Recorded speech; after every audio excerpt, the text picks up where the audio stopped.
Biographia Literaria is the topic today by Mr. Coleridge. And so we're moving away from his poetry to his literary theory, if you will, his works of criticism. We began Wordsworth by looking at his preface to Lyrical Ballads, which has, as I said, been called a manifesto of Romanticism, romantic poetry. In 1798 it's written, republished second edition in 1800. And the reason I say that is the Biographia Literaria is Coleridge's opportunity to respond to Mr. Wordsworth. And it doesn't come early. It takes close to 20 years. So I think it comes out in 1817. And a fair bit of water's passed under the bridge since that time. Coleridge and Wordsworth were famous friends, launched the Romantic movement together, and by this point their careers have diverged as well, because Wordsworth is now acclaimed as the great poet of his age. He's written the Prelude in 1805, which is his greatest poetic work. It's a lengthy one. It goes on 13 books. I'm not doing it in this course. I do it in Milton and the Romantics, or Milton and the Romantics and the Epic. I can't remember what I called the course, but I think that's what it is. So various romantic epics that respond to Milton with Romanticism in view.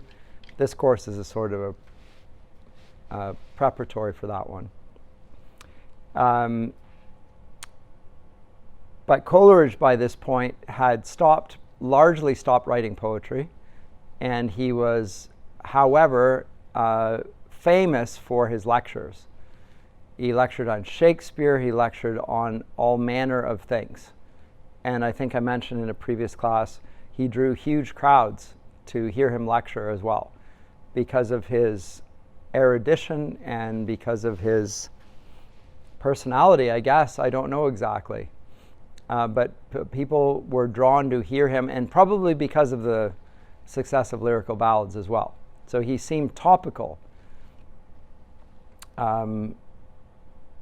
He was caught up as one of the architects of Romanticism along with Wordsworth. So he had that reputation, and yet he didn't write poetry.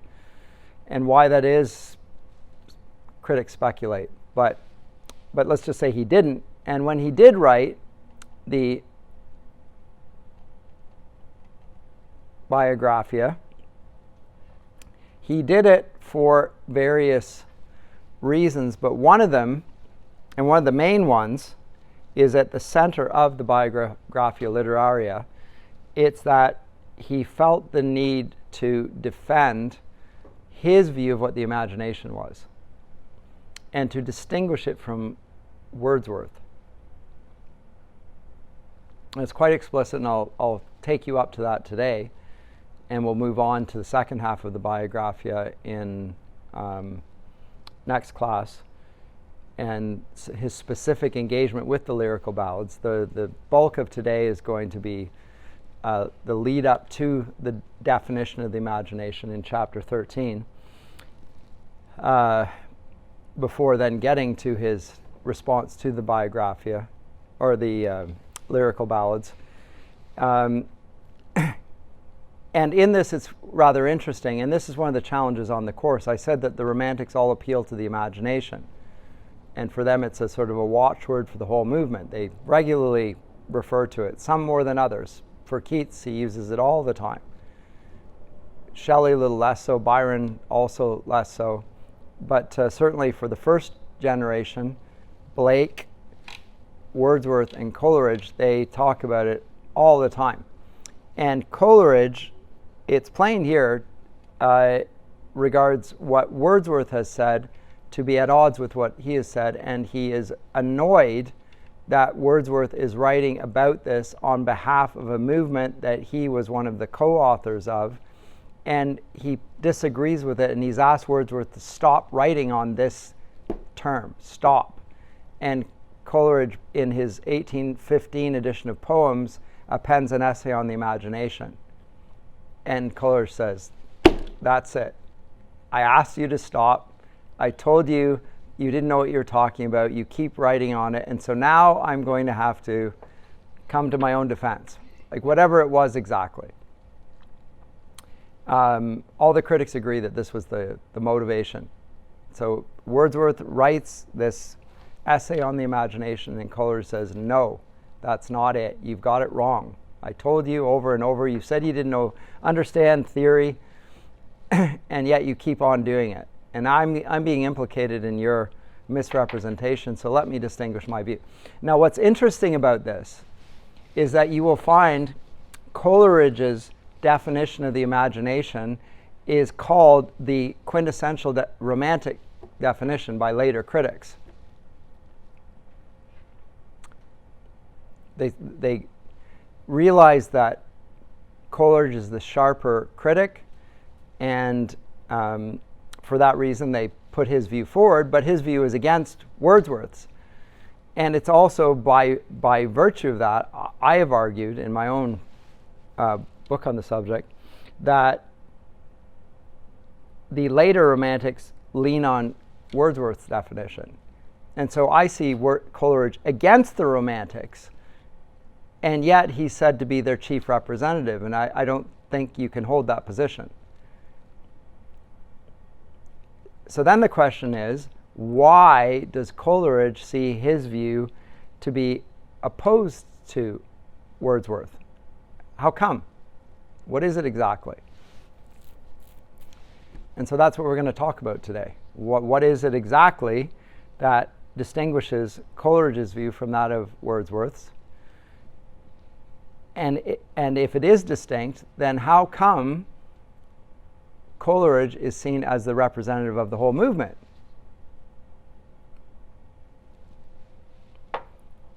Are they not paying attention to what he's written? Are they misunderstanding him? Are they misreading him? Because he doesn't see himself. He clearly writes this against that position and make it quite clear. I'm going to read chapter 4, where he first raises the topic of the imagination and the lyrical ballads for that matter. He will return to this in chapters 14 and onwards, but for here he first raises it. I mean, Coleridge is a miscellaneous thinker. It's a bit of a dog's breakfast. He starts on this topic, and then he goes down a rabbit's trail, and then he comes back, and then he goes down a different rabbit's trail. And you know, I share a lot in common with Coleridge. There's like the meandering there and that, and I go to here, and then I come back to that, and then I go over there, and I come back to that. And that's the way I like Coleridge. Maybe I just think the same way. I see connections, and I want to pull that connection in, but I think I have a lot of work to do to pull it around here so that you see why I see it's connected. And so before I go forward, let me pull that connection in, and then I'm going to go there, and then, actually you need to get this as well. And so that's what he does in his work. I think he typically diverges, and the divergences are not him losing the train of his thought, but rather there's something that you need to bring on board before I can go forward. That's how he tends to work. But chapter 4, so page 53 here, we'll go to chapter 4 and I'll read a bit of this. 53, where is it? Oh, I went way past it.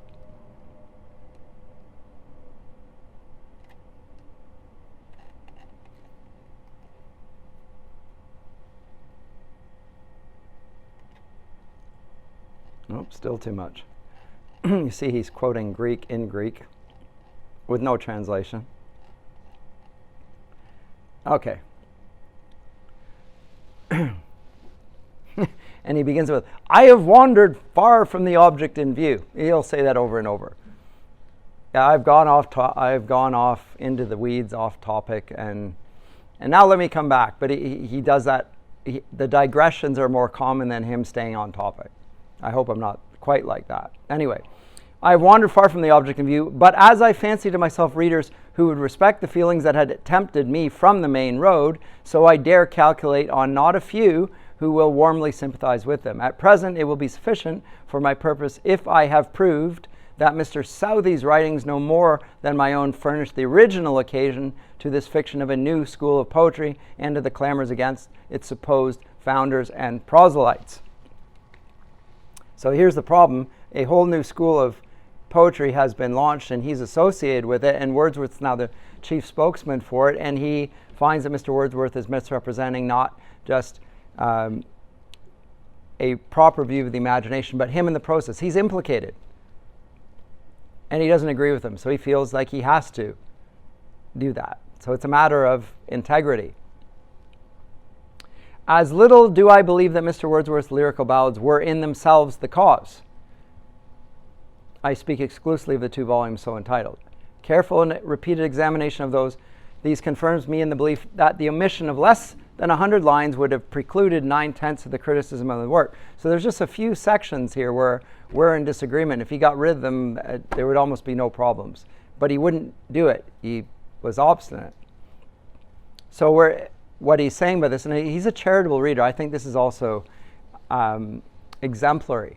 Here's a friend disagreeing with a friend, not willing to set aside the disagreement, even conducting it publicly, but even while he does this, saying, let's begin with how much we're on the same page. And I'll begin with that. Before then, he gets really into it, and then it becomes, well, these are not small problems. But anyway, and the fact that it's only 100 lines, I think, is immaterial. And he probably knows that it is as well. This is a way of just softening the punch.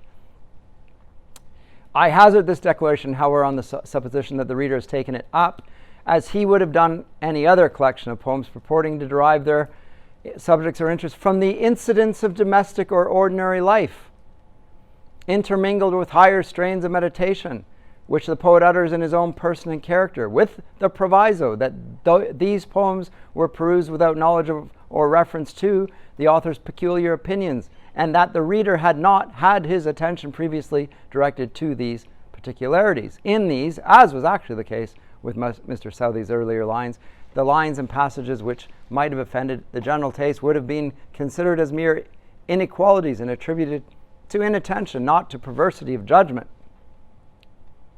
However, and then others more Catholic in taste, would have contented themselves with deciding that the author had been successful in proportion to the elevation of his style and subject. And not a few might have, by their admiration of Tintern Abbey and Seat Up Under a Yew Tree and the Old Cumberland Beggar and Ruth, etc., been led to peruse with kindred feeling a few of the other ones. But he mentions these. And they would have been happy to declare the author a genius for those poems, right? And that's largely the ones that we've looked at are his best poems. There are others besides that, but any writer, even a critic, would have been willing to acknowledge that. However, in the critical remarks prefixed and annexed to the lyrical ballads, I believe that we may safely rest as the true origin of the unexampled opposition which Mr. Wordsworth's writings have been since doomed to encounter. So he's received heavy criticism, Mr. Wordsworth, from various quarters for various reasons, and he should expect it. If he's going to do and go against the dominant school of poetics and is going to inveigh against the tradition, he's going to expect a backlash, and he ought to have a thick skin. And some of it will be unfair, but again, there is a status quo. If you go against the establishment, you're going to expect a big establishment pushback, and he got it. And he wants to shield him from all of the criticism because some of it's just a knee-jerk response, as we would say. Thus, the poems admitted by all as excellent join with those which had pleased the far greater number, though they formed 2/3 of the whole work. Instead of being deemed as in all right they should have been, even if we take for granted that the reader judged aright, an atonement for the few exceptions gave wind and fuel to the animosity against both the poems and the poet. So he's defending his friend against the unjust attacks on him. So you've got a few issues here, and those might be well-founded, and he's going to agree with them, actually. But you've attacked the man, and you've attacked the whole endeavor as a consequence, and this is totally unjust. It's disproportionate. and unfair. So even as the critic, he wants to show himself fair-minded. Now, this is how you win an audience for yourself. Here is a man who is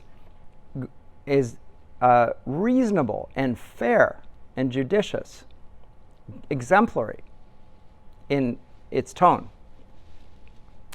In all perplexity, there is a proportion of fear which predisposes the mind to anger. Not able to deny that the author possessed both genius and a powerful intellect, they felt very positive, but were not quite certain that he might not be in the right, and they themselves in the wrong. An unquiet state of mind which seeks alleviation by quarreling with the occasion of it, and by wondering at the perverseness of the man who had written a long argumentative essay to persuade them that fair is foul and foul is fair, as the witches of Macbeth say. So he's a devil. There's something wrong with him. If it's upset us this much, maybe, in other words, that they had been all their lives admiring without judgment and were now about to censure without reason. His footnotes, by the way, are legendary as well, and I write on these footnotes. I wrote on the first half of the Biographia Literaria in my master's thesis, by the way. I won't get into that here because it's a little bit too far afield. But he notes that, and he takes ever so long to get to his point. In his gentlemanly way of disagreement and protecting of his friend, there is a lot of long-windedness. And he talks about friendship now. Here, a friend whose talents I hold in the highest respect, but whose judgment and strong sound sense I have had almost continued occasion to revere, making the usual complaints to me concerning both the style and substance of Mr. Wordsworth's minor poems. I admitted there were some of the few tales and incidents in which I could not myself find a sufficient cause for their having been recorded in meter. This is the slight criticism. I mentioned the Alice fell as an instance. Nay, replied my friend with more than usual quickness of manner, I cannot agree with you there. That, I own, does seem to me a remarkably pleasing poem. Okay, on and on and on and on and on and on and on and on and on. Now we're going to quote Greek, Aristophanes, the frogs. And then the footnotes are not. Okay. The author's genius, quoting other passages. The poetic psyche. Now he gets into the psyche, and this is interesting. It's interesting because I've mentioned to you repeatedly that the discipline of psychology does not exist yet as an academic discipline. Even the notion of a psyche doesn't exist. They don't use the term in the ancient world or in the medieval world or in the Enlightenment. There's the term psyche.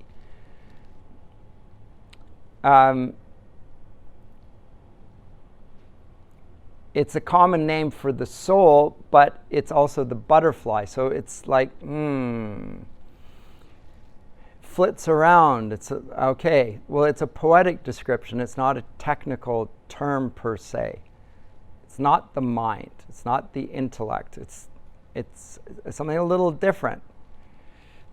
It becomes the study of the science of psychology. It's a logos. It's a science related to the psyche. But anyway, the poetic psyche, in its process to full development, undergoes as many changes as its Greek namesake, the butterfly. And it is remarkable how soon genius clears and purifies itself from the faults and errors of its earliest products. Faults which, in its earliest compositions, are the most obtrusive and confluent, because, as heterogeneous elements which had only a temporary use, they constitute the very ferment by which themselves are carried off. So in the process of writing, there's a fermentation process, and it bubbles away and produces something that it didn't intend. So writing is almost necessary to produce what will later come. So he wants to grant that there's a development of the poet's mindset in the process. And this is very interesting. It's a commentary on artistic endeavors and youthful. It's very rare that juvenilia, the early writings of poets, are any good. It takes them time to find their feet and find their voice. Or we may compare them to some diseases which must work on the humors and be thrown out on the surface in order to secure the patient from their future recurrence.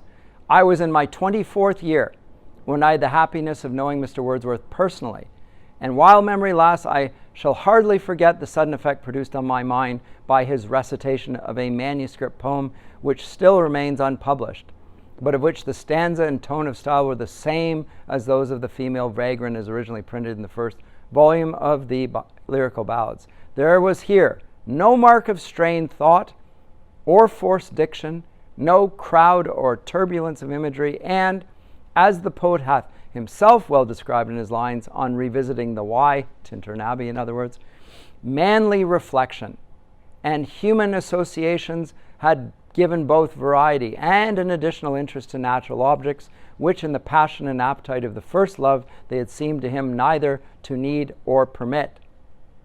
So he's talking about the delights of Wordsworth's style. He has a mature style even at a young age. In some poems, he really just has it.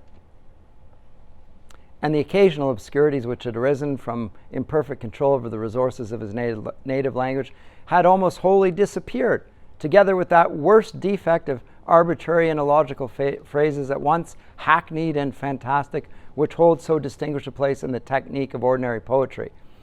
So he's talking about his mind now, which he admires. It's as much about Wordsworth's character and the peculiar genius of the man in front of him as it is about anything else. But at the same time, he's acknowledging, how shall we judge the poet fairly? It's not by all the bad poetry, it's by his best poetry, and we see it here very early on. Again, I think this is a very generous critic, but also fair. I don't regard the best writers by their worst writing. I just ignore it. Say, okay, they're not quite there yet. Well, we just won't read that then. Not everything that comes from the pen. And he notes this about the atmosphere, the situation, etc. And he makes distinctions between genius and talents, typical 18th century distinctions. You have a man of genius on the one hand, and you have people who are talented on the other. And they're almost like the difference between the sublime and the beautiful.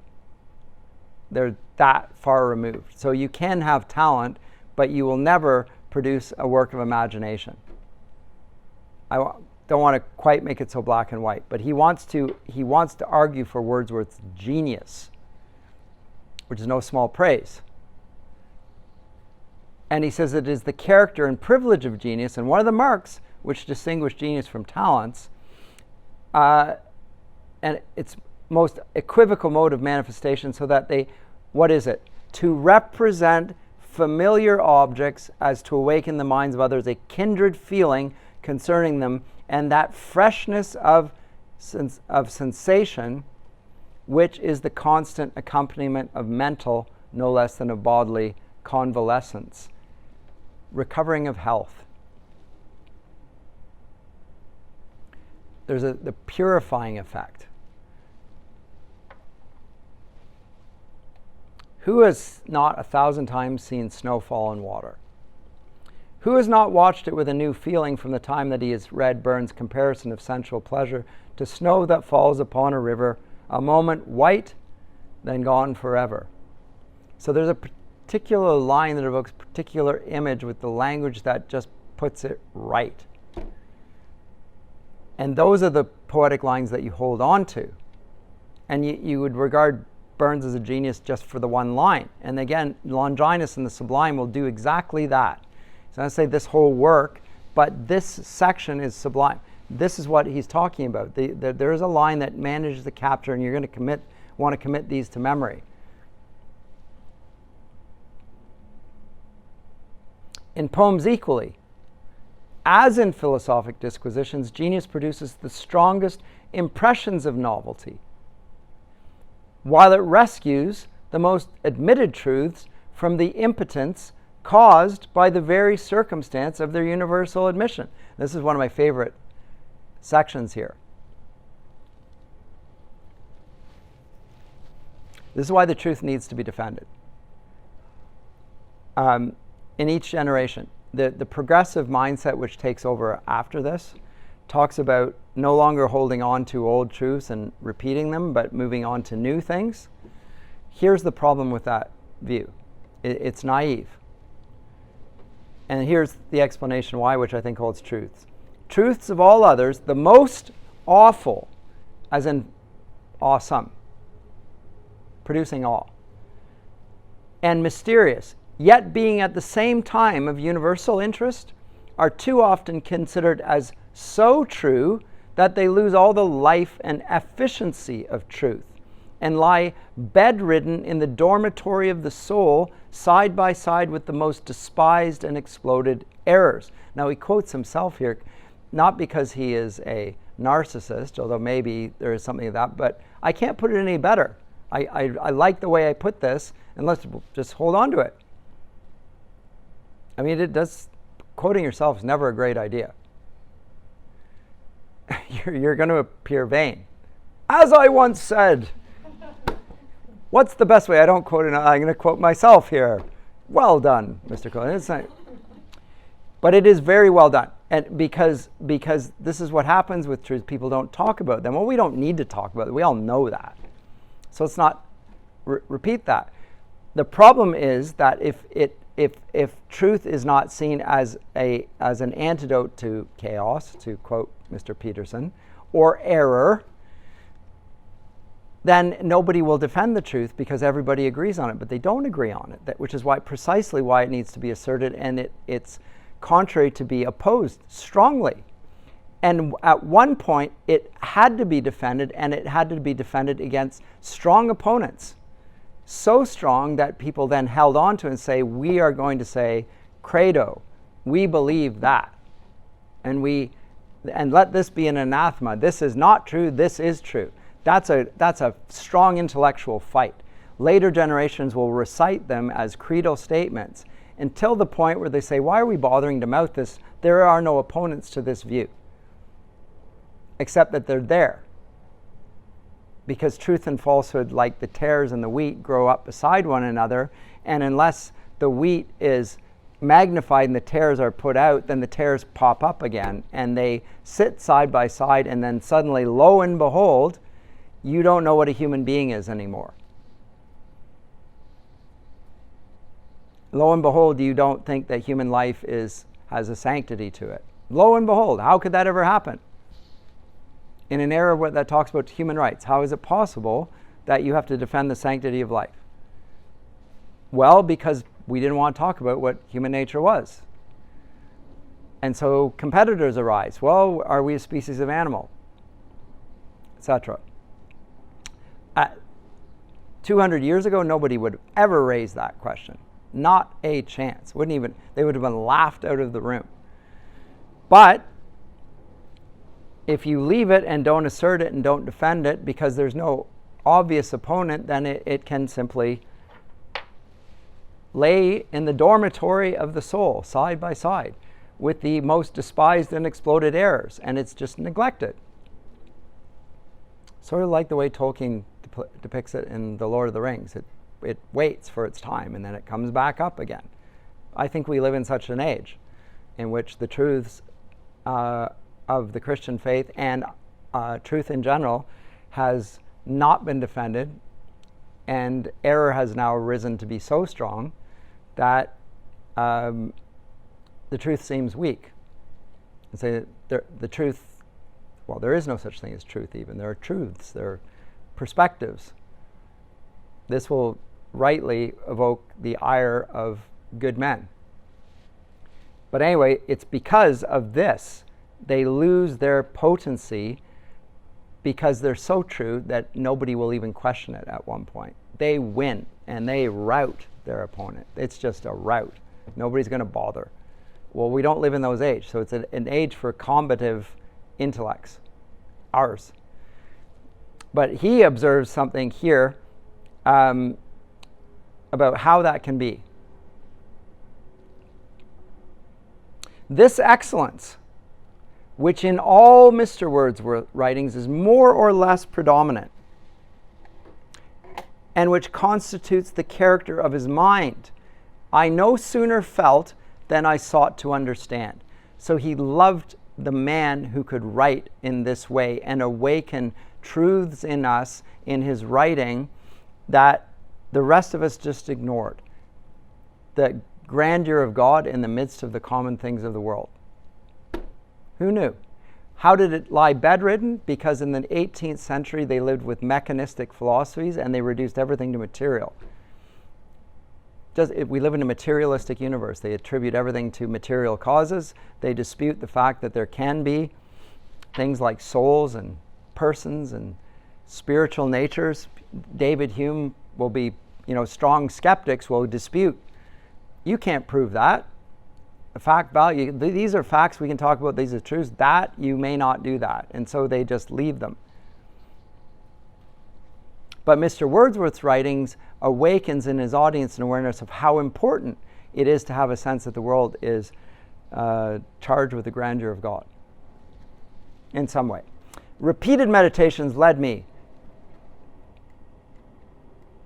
first to suspect, and a more intimate analysis of the human faculties, their appropriate marks, functions, and effects matured by conjecture into full conviction that, this is why I'm doing this passage, because he's going to go fancy and imagination. Fancy and imagination were two distinct and widely different faculties. Instead of being, according to the general belief, either two names with one meaning, or at furthest the lower and higher degree of one and the same power. And he's going to want to do what Kant does with the sublime and the beautiful, or Burke does with the sublime and the beautiful, say, no, they're categorically distinct. They're not degrees. Fancy, imagination, no. Different in kind. So he's setting this up to say something very powerful about the imagination. It is not, I own, easy to conceive a more opposite, that is appropriate translation of the Greek fantasia, than the Latin imaginatio. But it is equally true that in all societies there exists an instinct of growth, a certain collective, unconscious good sense working progressively to de-synonymize those words originally of the same meaning. This is his own word, by the way, de-synonymize. I'll come back to it. Which the conflux of dialects supplied to the more homogeneous languages, as the Greek and German. Greek and German have their own words for everything. They don't need to import other languages to help them with it. They have their own. So in this sense, they're pure. They have a large vocabulary on their own, and they don't have to import Latin words. The English language, just my little divergence here, has words from almost every language, and it pulls them in. And as the British Empire goes out, then it pulls words in from India. Pundits and gurus and,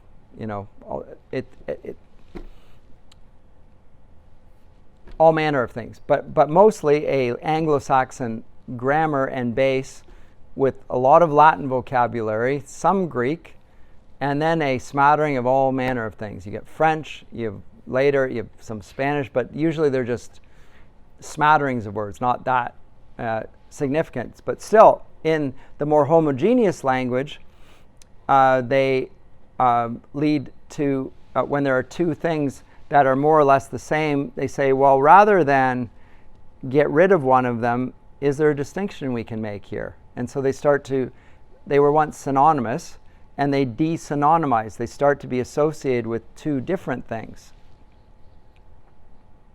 And the more advanced languages are more like this. They're more specific. We mean something very distinct here in this term as opposed to that term. So as fantasy as opposed to imagination. And a great illustration of how this works is in C.S. Lewis's Studies in Words, where he starts to talk about that. But there it's sort of the opposite, insofar as he'll trace a word like nature and then say that we use the word nature here, historically, and it means something very different. He's not de-synonymizing. Coleridge is, however, trying to do that, because it's about the advance of the intellect. We do mean something different by it, and there's something real that when we do that, we're holding on to. So, and I shouldn't have interrupted this long sentence because it goes on as the Greek. And which the same cause, joined with accidents of translation from original works of different countries, occasion in mixed languages like our own, mixed languages like English. The first and most important point to be proved is that two conceptions, perfectly distinct, are confused under one and the same word. And this done to appropriate that word exclusively to the one meaning, and the synonym, should there be one, to the other. So how is it that languages develop? We say languages evolve and so forth, and how do they come to mean this? How does the word cool refer to a property, and then it becomes a character attribute? That's cool, you're cool. Or someone's hot, or somebody's hot. Like, how do these associations start, right? You start, it's warm, or it's hot, that person's hot. And you can start to have, vernacular meanings, and they can eventually move into something completely different after a time. Sensibility. Sense and sensibility. Words do change sometimes significantly over the course of time. Another word is homely. In British English, homely refers to the domestic. So if something's homely, it is comfortable, familiar. Homely in North America usually means unattractive. How on earth did that come about? Very strange thing. And so in different English speakers, you can find very different meanings, and it can be very funny. In North America, I'm wearing pants. If I say that in Britain, I'm referring to my underwear. Oh, I've got my pants on. And they'll think, good for you. I'm glad it's a little bit too much information. Oh, and by the way, do you like my suspenders? Well, suspenders are the things that hold up your pants, except actually no, because if it's actually your underwear, they're not that. Suspenders are the things that hold down your garter straps. What do you call those things? The garter belt, or what do you call those things? We don't even have them anymore. Garter stockings, yeah. But they call them suspenders. Those are suspenders. So if I say my suspenders are holding up my pants, they're like, oh really? And they're like, yeah, anyway. So after you've fallen into that trap a few times, you stop saying it once you realize this is hideously embarrassing, and stop using the word pants altogether. Start calling them trousers instead. But anyway. But again, why would that happen? Who knows? But things start to refer to different things, and then something can come out of it more significant. And he's suggesting that here. So if, as will often be the case in the arts and the sciences, no synonym exists, we must either invent or borrow a word. And in that case, we borrow something from a foreign language often. Usually a Greek will want to come up with something and make it a weighty and profound word. We'll give it a Latin word. Marketing companies do this stuff all the time. In any case, in the present instance, the appropriation had already begun and been legitimated in derivative adjective. Milton had a highly imaginative, Cowley a very fanciful mind. Two great poets. But it's actually in many ways condemning Cowley here. He's not even to be compared to Mr. Milton. If therefore I should succeed in establishing the actual existence of two faculties generally different, the nomenclature would be at once determined.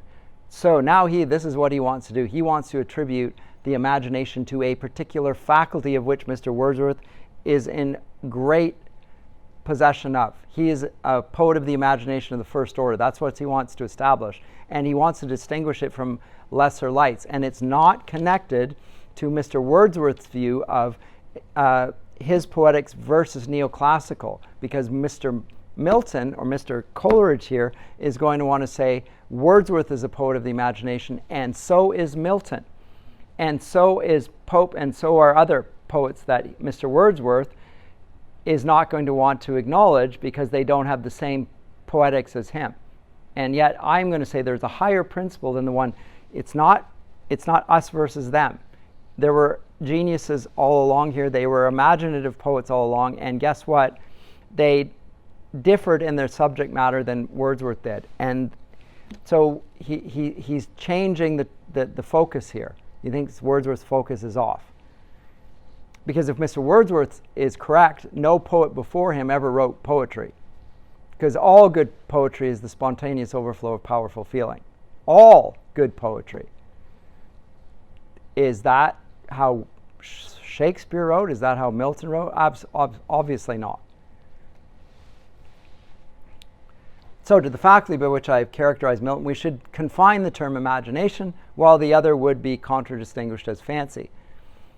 Now, were it once fully ascertained that this division is no less grounded in nature than that of delirium from mania, or Otway's lutes, lobsters, seas of milk, and ships of amber from Shakespeare's "What have his daughters brought him to this pass?"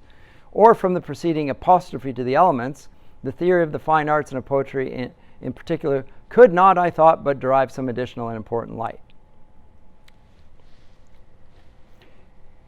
In energetic minds, truth soon changes by domestication into power. And from directing the discrimination and appraisal of the product becomes influensive in the production. To admire on principle is the only way to imitate without loss of originality. So we admire on principle, not on the superficial matters that Mr. Wordsworth points out. It's the principle. We ought to be looking at the imaginative genius. That's what we should be speaking about, not about neoclassical poetics and the subject matter. Not that. You're wrong in the way you frame this. We don't have to write. We can be poets of imagination and yet not write about domestic life and rural life and rustic life and common people. Surely. Otherwise, Mr. Milton is not a great poet. And neither is Mr. Shakespeare. These are not great poets. And neither is Homer. And that can't be right. So you've got it wrong. It's metaphysics and psychology have long been my hobby horse. Okay, I'm going to skip over that. I wanted to get on the that distinction there. So between the 13 and 14. Okay. Fancy versus the imagination. Now get to the imagination. Can I do that? Oh, yes, I can. There it is. And you'll note this. He's talking here in chapter 13 about something, and he is so talked himself down a rabbit trail that he can't even remember where he's going. This is my take. I might be wrong on this. But he feels the need in the midst of all of this to interrupt himself with a letter from somebody else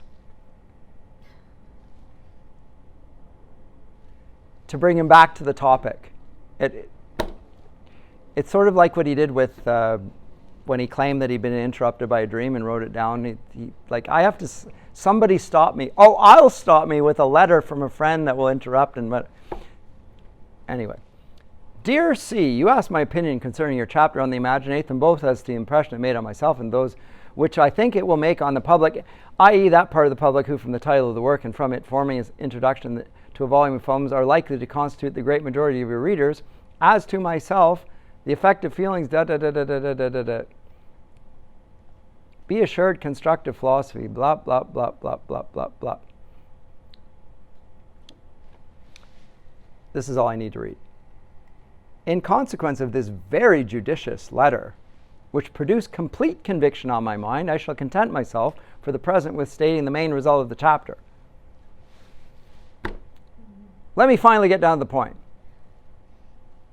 Because up to this point, he led himself all the way from Hartleyan psychology, associationist psychology, it's sort of a materialist view. He loved Hartley. He named his son after Hartley, a psychologist, 18th century. Associationist, materialist, really. and goes on through others, and then he gets into his German phase and he starts talking about Immanuel Kant, among other things. And he says, I cannot believe that Mr. Kant meant no more by his concepts than he said. I can't believe it, because it seems to me like he's excluding God. I could probably find this here in chapter 13. Well, wasn't Kant famous for his agnosticism? Yes, and he says, I can't believe that he only means this by what he says. He can't possibly mean this. So one of the takes for Coleridge, he has been taken up very strongly by the Kantian school of poetics in English-speaking circles. Coleridge is a Kantian, they say. But I said, but look here. He explicitly says that he can't believe that Kant only means this. It can't be. He's wrong on a seminal point here, because he explicitly says he's not. And I'm sure I'm going to be able to find this here, but it's in chapter 13. Yeah. Kant, having briefly illustrated the utility, but it might be before this. I think it's just before this. The venerable sage of Königsberg. The introduction of negative qualities into philosophy, etc. He showed this. Is it before this again? Do you think? It is? Anyway, he explicitly takes issue with Kant and says that he cannot possibly mean what he appears most plainly to mean. It sounds like he's saying this, but this can't be right. But on the other hand, based on what he has written very explicitly, this must be what he's saying, and in which case he's simply wrong. I take issue with him on that. So my contention is, if that's the case, then you cannot say that Coleridge is a Kantian, because he strongly dissociates himself from the plain import of what Kant's saying. Yes? It's in chapter 9. Oh, it's in 9. Okay, Yeah. Okay. Have you got the section? Yeah. Should I just read it? Go ahead.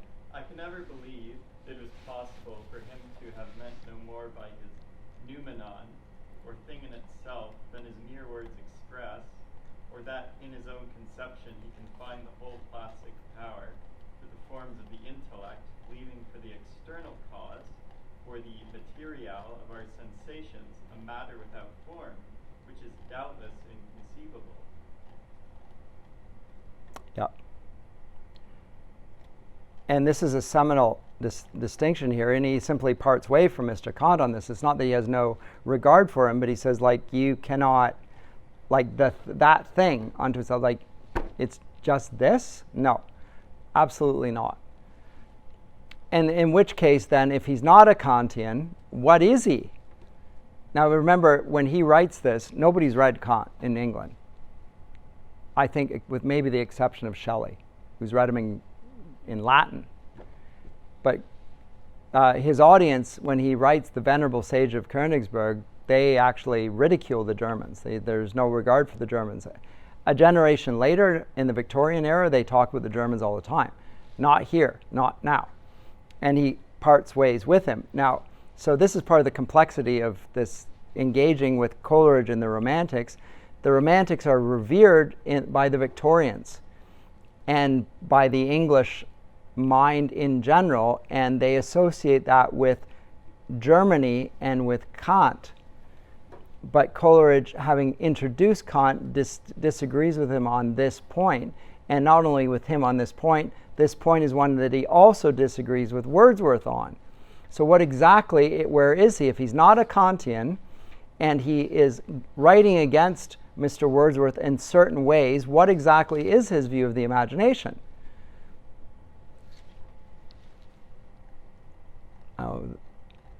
Well, here it is.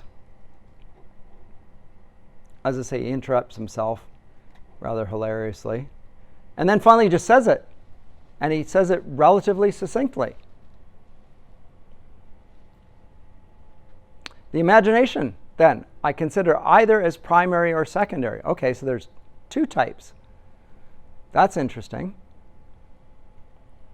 The primary imagination I hold to be the living power and prime agent of all human perception, and as a repetition in the finite mind of the eternal act of creation in the infinite I am. Okay, so the latter bit here, actually the whole thing is extraordinary. And it's one wishes that he were a little bit more expansive for once. But there are certain things that jump out at you. One of them is that it's a repetition. It's a mimesis, or a... Remember the emphasis in Wordsworth on not wanting to repeat or imitate. He saw it as the death of the imagination. In the Immortality Ode, he talks about how children imitate, and by so doing, they walk away from that power which they have as children, of apprehending the glory of things by imitating the adults. Imitation leads to the loss of poetic power, precisely Wordsworth's critique of the neoclassical age. They just imitate and imitate and imitate. They've lost poetic power. Coleridge has just said it's not their poetics that's the problem. It's the fact that there are no men of genius there. It's genius that we're after. It's not mimesis per se. Mimesis is not a problem. That's how I see him. But it's not just mimesis. It's mimesis in a human mind, and it's compared to the eternal act of creation and the infinite I am. It's compared to God. I don't know how you can read it otherwise. The infinite I am, a reference to Exodus 3:14, isn't it? Or is it 3 verse 4? I am that I am. Moses asked, the burning bush, who shall I say sent me? Tell him I am sent you. What does that mean?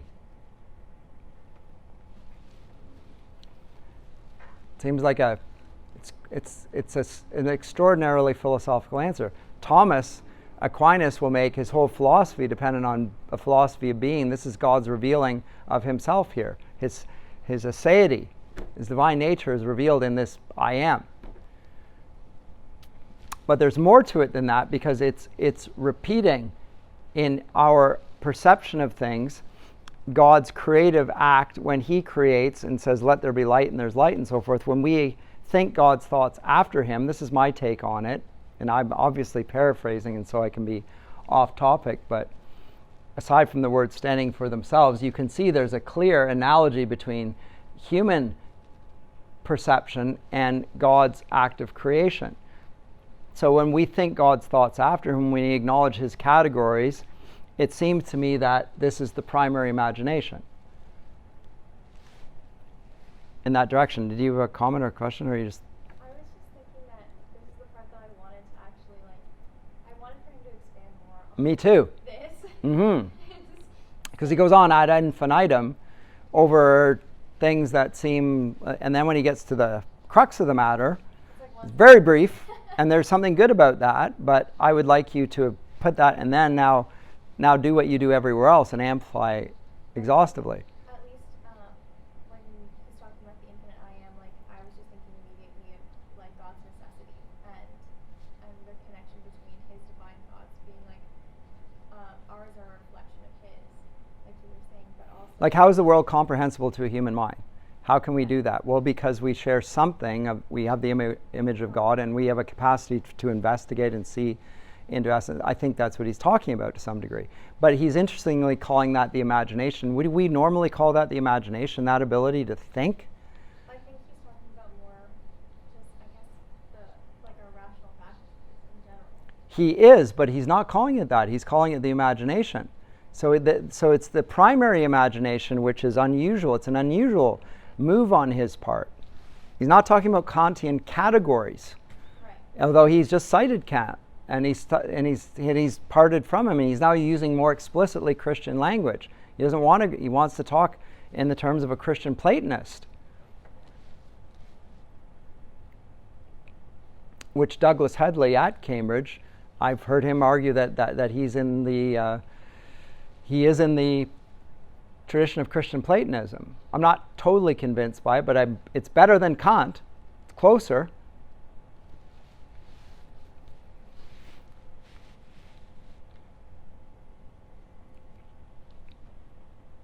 But note that, again, here, when he says it's a living power and prime agent, both of those are capitalized as if they're personified. Power, agent, perception. What does he mean by the capital P's? Capital A there. Is it sort of the Platonic idea, mind? I don't know. So a bit of Platonist might. So it's a little obscure and frustrating. I wish you'd say more about this. But what is there is sufficient, I think, to at least push you in a different direction.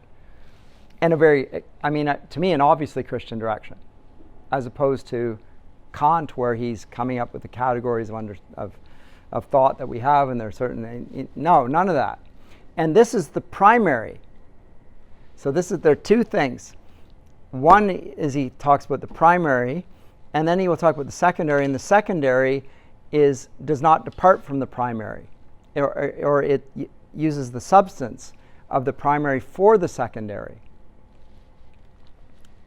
Why do I say that? The secondary, I consider it as an echo of the former, coexisting with the conscious will, yet still as identical with the primary in the kind of its agency, and differing only in degree and in the mode of its operation. It dissolves, diffuses, dissipates in order to recreate, or where this process is rendered impossible, yet still, at all events, it struggles to idealize and to unify. It is essentially vital, even as all objects are essentially fixed and dead. Okay, the secondary imagination, I think we would normally associate more with what poets do. What do? They make their own thing, their own work of art. But he tethers it to the primary very strongly. So thinking God's thoughts after him is the only way for something to be imaginative. And if you don't think God's thoughts after him, then you can't be imaginative at all. That seems to me the import of the primary being the sort of the bedrock foundation for the secondary. When you're saying, I guess, thoughts and imagination, is he referring to just truth in general? You can't be oriented towards truth without thinking God's thoughts after. I think that he would agree with that. He's not so explicitly theologizing as to make it. It's not clear enough. I would like him to be clearer. But another way of putting this, which might be more familiar to you because you've done your classes with me, is I think he's talking about what Tolkien will talk about in creation and subcreation. Secondary imagination is subcreation. Creation is what God does. But Coleridge will attribute a little bit more than that. It's not just creation also happens when we think the way God has already created things. There's something creative about thinking God's thoughts after. He's still going to call that creation, and Tolkien doesn't do that. He's just thinking from the perspective of the author. The divine author creates, and the artist subcreates. Coleridge wants to say the artist has to think God's thoughts after him and do this. It's not just the subcreation. It's just a further elaboration, but I think they're in sympathy with one another on this. So I knew Coleridge before I read Tolkien on this. When Tolkien, I thought, well, he's just saying what Coleridge says. I already know this, what he's saying, and I accept it because I think it's actually correct. Then, on the other hand, fancy, which he's now desynonymized. Because fancy and imagination, the word imagination, I'll deal with this if you do Shakespeare with me next semester. Imagination has a very colored past, and sometimes to be imaginative is to be delusional. And there's a type of imagination which is life affirming and will lead you into truth. And then there's a type of imagination which will lead you into delirium and into madness. And both will be used as imagination. Coleridge is desynonymizing, and here is saying fancy, but fanciful. Now in English we'll say something is fanciful, it's sort of just trivial. It's not really dealing with important substantive matters. I think we've to some degree accepted Coleridge's desynonymization here. Fancy has no other counters to play with but fixities and definites. Fancy is indeed no other than a mode of memory emancipated from the order of time and space, blended with and modified by the empirical phenomenon of will, which we express by the word choice.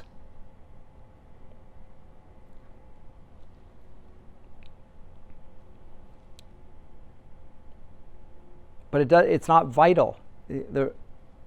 There, in imagination, a lot of reference to life and agency and productivity. Here, there's a lot of dead, lifeless.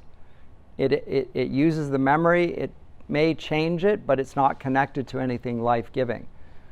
So I think it's a theological take to try and explain why one artist is a good artist and another is not so. And it's not the mirror and the lamp. Wordsworth's the mirror and the lamp. Wordsworth says, we're the lamp, and this is real poetics, and that was the mirror, and that's not poetics. Coleridge says, it's not that. It's both, because the mirror is still the way for the lamp to work. And Mr. Wordsworth has used the mirror and done what previous critics have rightly seen in Milton and Milton and Shakespeare, namely capture their imagination. That's what he has done. He is a poet of the imagination, so he recalibrates the whole dialogue away from romantic versus classical aesthetics. He says this is a wrong.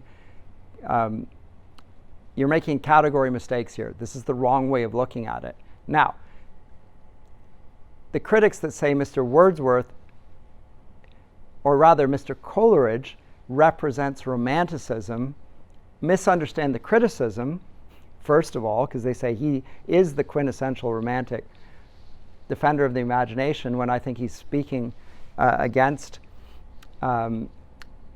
Wordsworth's presentation of it as originality and as natural, nature being supernaturalized.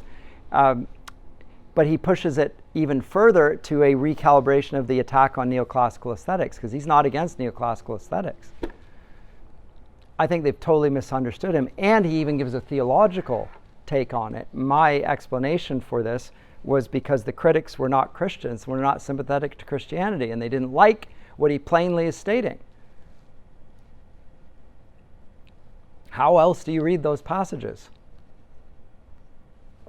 So they downplay his Christian convictions because they themselves don't share them. So they misread him. And then worse than misreading him, they say that he represents the thing, but he's saying, I don't represent.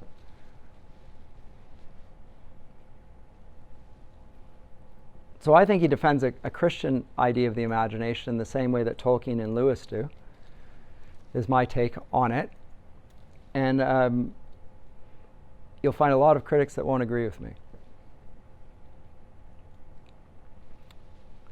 I say more about this in the third chapter of my book. I got into this a fair bit. And then I wrote another article on this, defending this at greater length. And I submitted it to the main journal of the Romantic Studies at the time, and suggested it was because of the critics' antipathy to Christianity. And the editor was offended and asked me to withdraw. He said, this is a good paper. You're saying something very significant and new here. And, this is really interesting. You're making a point that hasn't been made before. But this is an offensive line. And so I want you to withdraw the paper. And I said, well, I'll just remove that line. And he said, no, we don't want articles from people like you. That was what he said. I wish I still had the email. I was like, wow, okay. People like me? Okay. That was interesting. How can you like the content and say that it's a new cool idea? It isn't because I was quoting. He says this. He says this. He says this. He says this. I'm going to let him speak for himself. And then you're I'm not even making the argument. He says this. He says this. He says this. Here, here, here, here, here. How else can you understand this other than he must be saying this? But the critics have said he says this, this, and this, but they're not quoting him. They're saying he's saying he's a Kantian, or he represents. Anyway, it seems like broken telephone. a little bit, and I dropped it, and I probably shouldn't have at that point, and that was before I came here.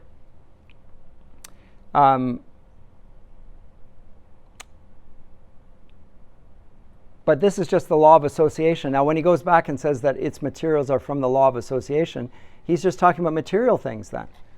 Like the Hartleyan laws of association. It's all a chemical material response. And he says, no, it's a supernatural. There's something more than this at play here. Fanciful poets never see any spiritual life in things. Mr. Wordsworth is clearly a spiritual writer. And so is Milton, and so is Shakespeare, and so are all the great poets. So what power do they possess? The imagination. What is the imagination? He separates primary and secondary. Whereas the ones that only are materialists, we can say that they are fanciful at best. And so he recalibrates it and moves it more towards a spiritual distinction. So it's not about romantic versus neoclassical.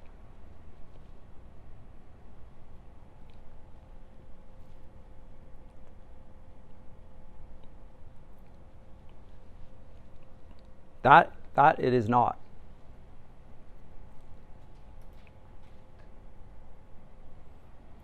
And it's about genius and the genius which produces imagination.